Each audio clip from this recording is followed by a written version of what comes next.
Amos Wilson. Our topic is the psychology of self-hatred among global African people. And we had a caller just a moment ago who raised the economic dimension, and certainly, I guess, the economic possibility. I constantly have had conversations about the potential that we have in terms of being an economic force. And there's no point in repeating the numbers of us who are in churches, community organizations, and how in just one weekend, we could raise obviously enough money to create our own banking system in one weekend. Professor Wilson, that last caller was reaching out. That's in part the effect of the self-hatred, which leads to a squandering of economic resources. The inability of the black community to use this tremendous economic wealth for its own interests is indicative of the issue that we're talking about here today. I hope to get around to talking about, when I talk about the effects of dealing with self-hatred, one of the effects, of course, is the misspending of money. And how so, though? How does that work? Because the money is misspent, again, to relieve pain, you see, to compensate for inferiorities. And because the individual has been reversed, which we'll have to explain at some later point, you will see a situation where almost inevitably the spending for getting over an inferiority complex involves spending the money with the person who gave it to you in the first place. Wait a minute. There's something you had a thing about anger and resentment binding the oppressor to the oppressor. Yes, and this is a part of the aspect of it, you see. You want to buy the approval, you want to buy, you mentioned even in the Garvey statement, you want to buy the products that restructure the image. And because you see, the essence of controlling people is to provoke a desire in them. And then, of course, have control of the satisfaction of that desire. You see? And that's at the foundation of the capitalist system and of the economic system, you see. And you can provoke that desire in them either through anger, through hatred, through direct tantalizing of the individual. See, the key to being in the ruling class is to create desire first and to have control over the resources for the satisfaction of the desire. So provoke a desire, then service the need. Then service the need. Yeah. But you also lay the conditions down for getting the need service. And that way you create the behavior in the process. And you create the personality in the process. So, and those who can't get into that don't fit. No, not at all. So the idea is, if you're cursed, often we say your behavior then will involve trying to get the person to remove the curse, which sends you back to the individual, asking their acceptance.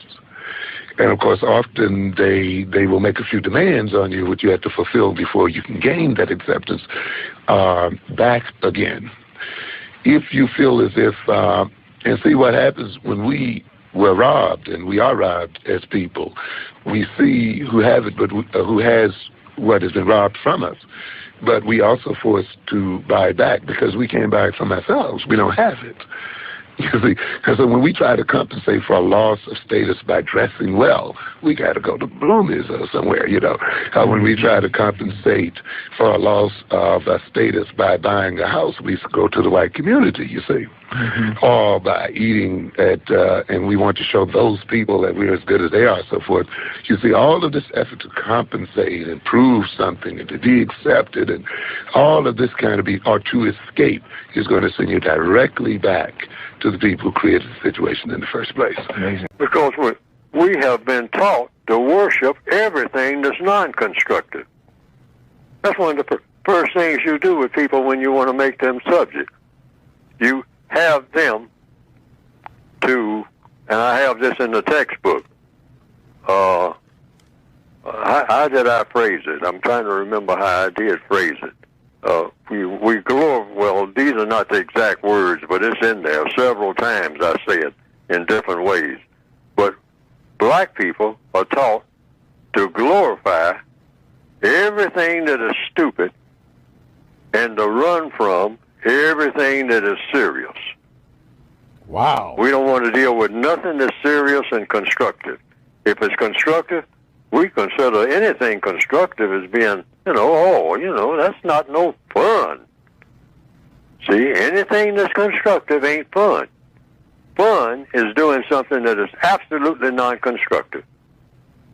And we have been trained that way. Trained by whom? By the usual suspects, the white supremacists. We wasn't born that way.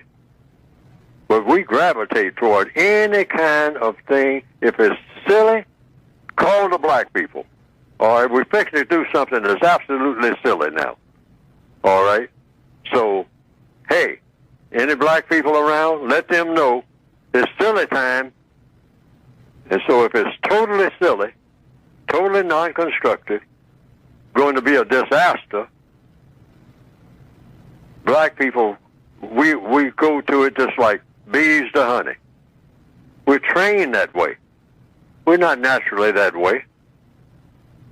But anything that sounds like it might be a little bit constructive, oh, that's boring. Oh, no. That's all right for somebody that wants to do that, but I don't want no part of that. That ain't no fun.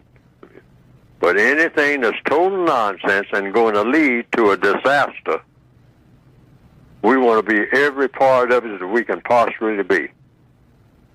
Now, why is that? We've been trained that way. That's why. All we have to do is break training. Say, wait a minute, where did I get this nonsense from? When did I start thinking that way?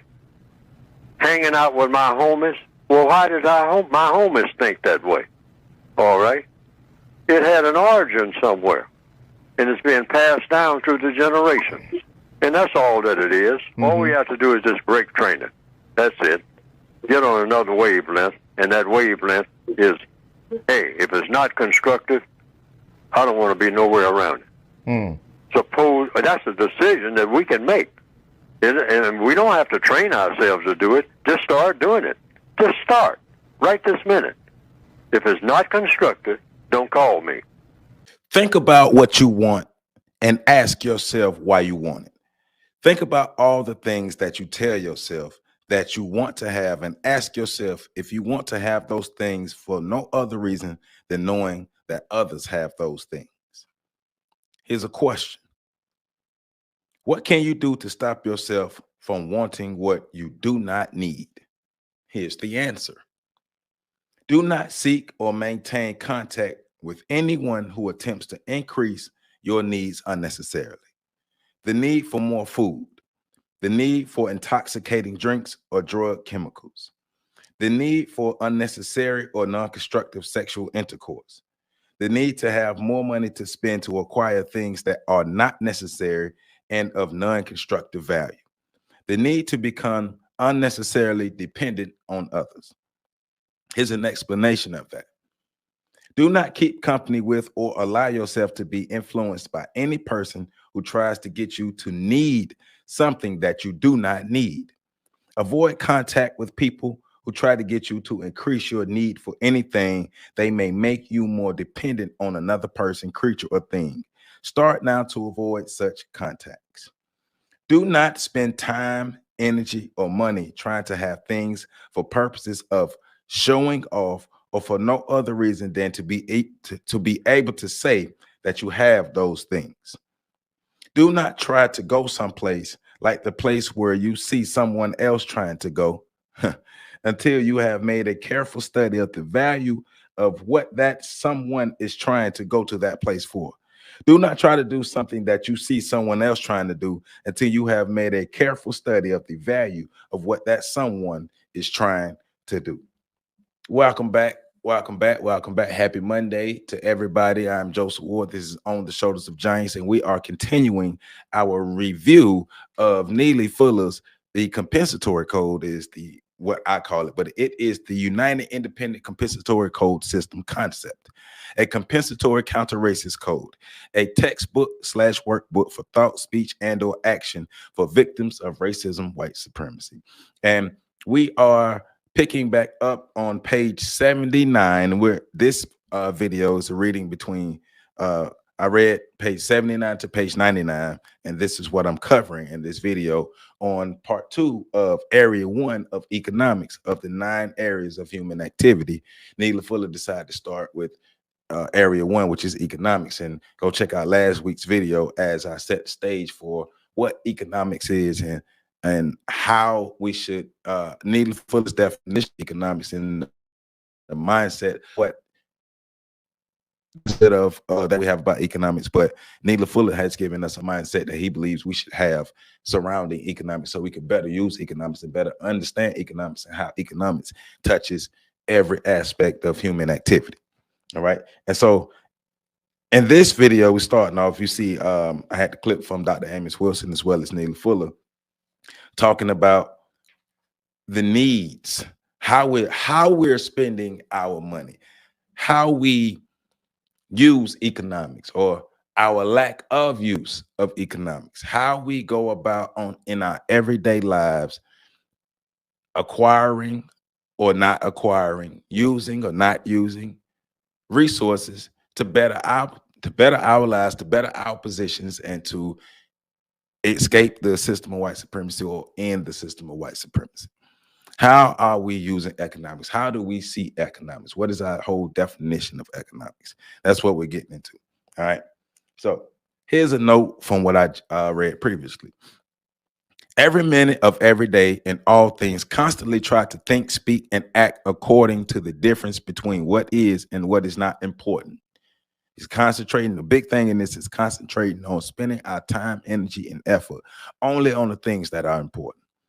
When you write with the basic intention of making the world the type of place it should have been when you came into it. Try to present what you write in such a manner as to attract attention only to what you have written rather than to attract attention to yourself as a personality. Try not to promote your many personal flaws through your writings. Try to make your writings as constructive as possible in spite of the presence of many flaws in your personal character. Keep notes, make recordings, write down information, and keep such information in a consolidated manner and use it as needed to help produce justice. If we're not doing what we need to do to better our position, then we're wasting our time to only getting more comfortable in the system of white supremacy and helping the system of white supremacy to continue. The thing that we say we hate the most. We are active participants in its continuance. When talking about ownership and or possession as it pertains to people, say the following. This is what Neely Fuller is telling us to say. Whoever possesses you possesses all that you possess. And that's deep. Whoever possesses you possesses all that you possess. You're not truly an owner if somebody still has ownership over you and dominion over you. That's what Neely Fuller, that's one of the main things Neely Fuller is getting at. And I've seen some of the comments from the first video and from some of the videos that Neely Fuller has because of his perspective. But think about it though. People don't like the word domination, white supremacy. People don't like to hear that white people are in control, but it's the truth. Stop running from the truth. Semantics are not going to change the truth. Get out of your feelings. If you don't want to have this feeling, we should be working to end the system. The system won't end because you use different words or you try to change up the meanings or you try to say this and say that. It's the truth. White people have dominated the world, and in particular, white people have dominated black people, especially black people in America. We are under the system of white supremacy. When we want things, we have to go to them to get what we need for ourselves. That is domination. We have no power, no real power in this country. Why? Because we choose not to seize it. Get out of your feelings. Racism will not end in your position in life. Our position in life will not end because you don't like the words that are used because it doesn't make you feel good. He's not telling you this to make you feel good. He's telling us this so we can get up off our asses and change our reality. Realities won't change because you in your feelings. You want to pout and stuff. Grow up. Grow up. Grow up. Get out of your feelings.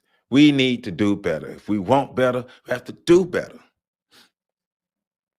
Be mentally prepared to suddenly have nothing in your possession besides your body, your mind, your spirit, and the will to survive what appears to be a calamity. Be prepared to compensate for promises made and not kept. During these disastrous circumstances, do your best to be calm and to use great spiritual persistence in the search of the logical and most constructive things to do. Do to the best of your ability, do those things and in a focused and methodical manner, and continue as long as necessary or until it is impossible to continue. All right. It also goes on to say, produce a plan of action that is designed to compensate for whatever losses you experience suddenly and without warning in any area of activity, including economics, education, entertainment, labor law, politics, religion, sex, war, and counter war. Getting at, we have to be prepared for white people to white people. We have to be prepared for white domination to dominate. We have to be prepared for the people who have always shown us that they don't have our best interests to continue to not have our best interests, even in the face of acting like they have our best interest. Don't be fooled. Don't be fooled by the same people who's always giving you their ass to kiss. Don't be fooled by the same people who's always stepped on your people. Don't be fooled by that. Be prepared. We have to think ahead. Be prepared for everything, whatever we can do in any manner, in the best manner that fits us. Be prepared, but make it make sense under the compensatory code. Still has to be under the compensatory code. Make it make sense.